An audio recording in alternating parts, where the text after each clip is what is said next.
Thank you guys for being here. Appreciate you guys coming out. I know last night was a late night with our men's team, and just want to say congrats to Coach Gates and his staff and his squad. What an exciting game for them. Really appreciate our fans coming out tonight. I think on a weeknight, it being a later game after a big night last night, you just didn't know for sure what that was going to look like. And they're our sixth man. We appreciate them. It was fun at the end. It wasn't fun at the end. It was a little stressful at the end, but it was really awesome just to see them get loud and the energy that they created. So we appreciate them coming out. I've got a lot of respect for Kentucky. I think Kyra's done an incredible job with that program. I think they're still finding their identity a little bit with so many from the transfer portal, but she does just a tremendous job. She's first class. They got a great program. And this was a big win for us. I'm really proud of our girls. The fact that we got down early and showed some resiliency and some mental toughness to be able to just stay in the fight and battle back after getting down by, I don't know, was it 12 in that first quarter. And then just the way that we battled together. Again, it wasn't perfect, but it felt different to me than the Illinois game. I think the Illinois game, we didn't make those rotations defensively, and tonight I just really felt like we talk a lot about being your sister's keeper and just the rotations and putting out fires, and I just felt like we did a much better job of that tonight. Really proud of our freshmen for I think both of them, their first SEC game was big and needed all of their minutes, and I thought they did a tremendous job for us. So really proud of them. Obviously, it was a challenge without Mama. She's been our starting point guard for 3 years, and just her quickness and ball handling and her ability to play north and south gave some other people an opportunity to grow in their game and in their craft, and so that was great. And now we get a chance to go back and watch some film and get better from some areas that we need to improve on tomorrow. But really proud of our girls and happy for them. I know the first media timeout, I think it was about that 12-point lead that Kentucky took. What did you tell your team at that moment, and what kind of helped spur the turnaround a little bit? I think just trying to encourage them to stay in the fight. I can't remember exactly, but I think that was pretty much the message, that we got to keep battling. It's a long game, and it's a game of runs, and we got to keep our heads up. We can't get deflated, and we got to keep battling. And again, I thought they did a good job with that. Robin, you mentioned Mama not making it back for this game. Just how soon did you kind of know that with the flight situation she wasn't going to be able to make it back, and just how did that change the game plan? Yeah, well, I mean, you don't know for sure. I guess when she didn't get on a plane by last night, we had a pretty good feel that she wouldn't be here by tip. But it's just, every day we've been working on it since we got back, and she was supposed to come in on the 26th, and so it's just been day by day and trying to get things figured out on that end.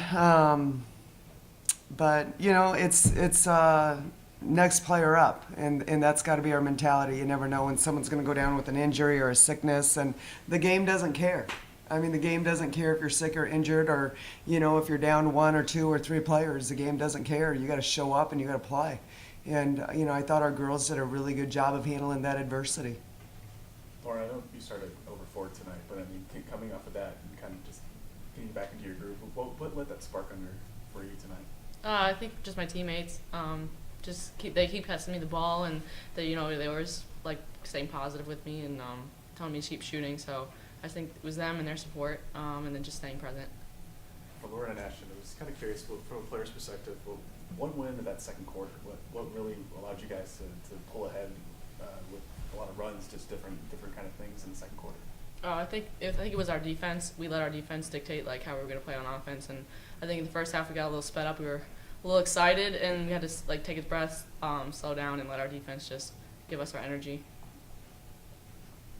I'll piggyback off that kind of for you guys, just getting back on the court after an extended break. Just what was that like mentally, physically, just being out here after maybe 2 weeks that it's been? I thought we did a really good job in practice this week, just coming in and making sure we were locked in and getting ready for the game today, and I thought it definitely carried over. So. I know it was stressful end to the game. But what was the difference in kind of closing out a game like this? Well, obviously, we got to get a little bit better. You're just not going to win a lot of games with the amount of turnovers that we had. I think we countered that with the way we rebounded, which was huge. And I thought we did a good job of not, for the most part, probably for about 32 minutes of not bailing them out and put them on the free throw line.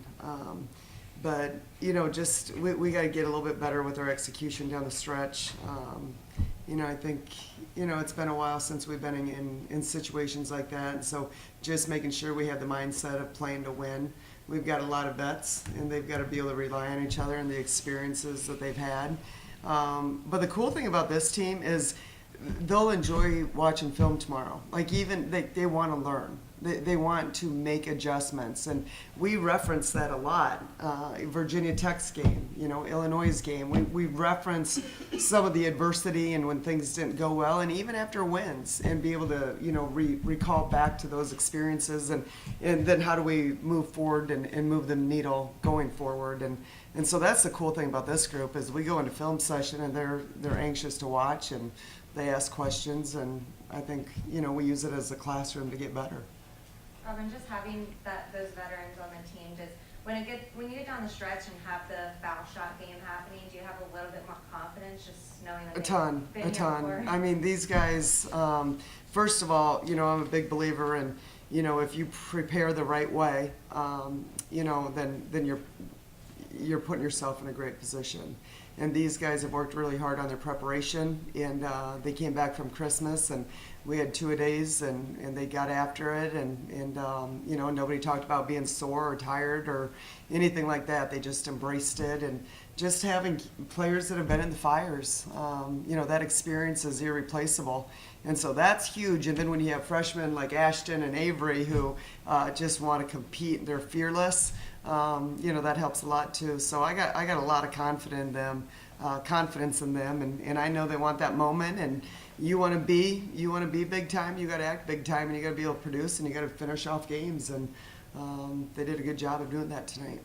Lauren, kind of going off of what Coach mentioned with the freshmen, in the second half there's a few, I can't remember how long of the time frames there were, like 10-minute periods where Ashton and Avery were both on the floor kind of running with you and with the veterans. What did you see out of those two in that moment, especially as